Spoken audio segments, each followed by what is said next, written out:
ICE officers taking down an illegal immigrant suspect accused of dragging an agent with his car and trying to drive into other officers during a traffic stop outside of Chicago yesterday. According to DHS, the suspect had a history of reckless driving.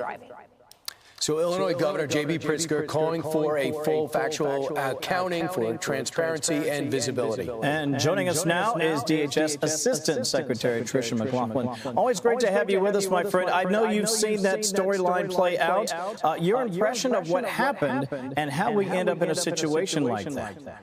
Kevin, this should have been a routine traffic stop. This was a criminal illegal alien, like you said, with a history of reckless driving.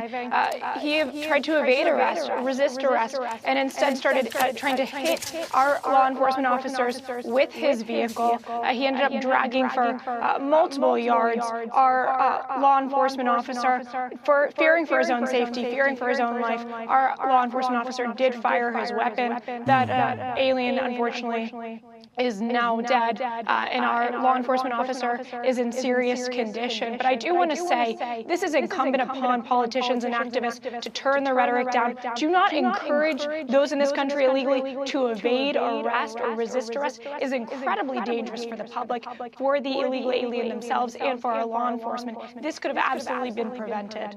You're absolutely right. Kristi Noem, by the way, Secretary Kristi Noem has been absolutely clear in commercials saying, turn yourselves in, you need to leave the country, and how to do this in a very peaceful, nice way in which we actually give you $1,000 and a plane ticket. And yet you have these activists who are funded by who, by the way, let's talk about that, and telling these people to resist arrest, and now we have a police officer in the hospital. Oh, absolutely, Rachel. Our ICE law enforcement are facing a 1,000% increase in assaults against them. I mean, they've been likened to Nazis. They've been likened to the Gestapo. Politicians continue to do this. We've seen too much political violence in this country. We're seeing it against our law enforcement, and it absolutely needs to stop. And to your point, the safest option for those in this country illegally is to self-deport now, get that $1,000, get that free flight home, and you preserve the potential opportunity to come back to the United States the right legal way. But if you don't leave now, we have law enforcement on the ground that will arrest and will deport you. Absolutely, and over 1 million people did, so I'm encouraged that people are picking up on that program. So the President of the United States was sitting right there and announced the next city after D.C. that he's going to be sending federal law enforcement officials to help. Watch. We're going to Memphis. Memphis is that's the next city. Deeply troubled. And the mayor is happy. He's a Democrat mayor. The mayor is happy. And the governor of Tennessee. The governor is happy.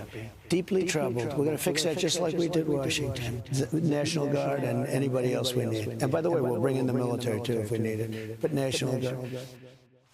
So it's always been one of the most violent places, violent crime among the leaders, top 5 leaders of violent crime in cities in America. And now the president's on his way with some of the similar forces they put into D.C. What else can you tell us? I think Americans can be so proud and are so blessed that we have a president who's not going to allow the decay of our great American cities. Memphis is a great city, but it is just September.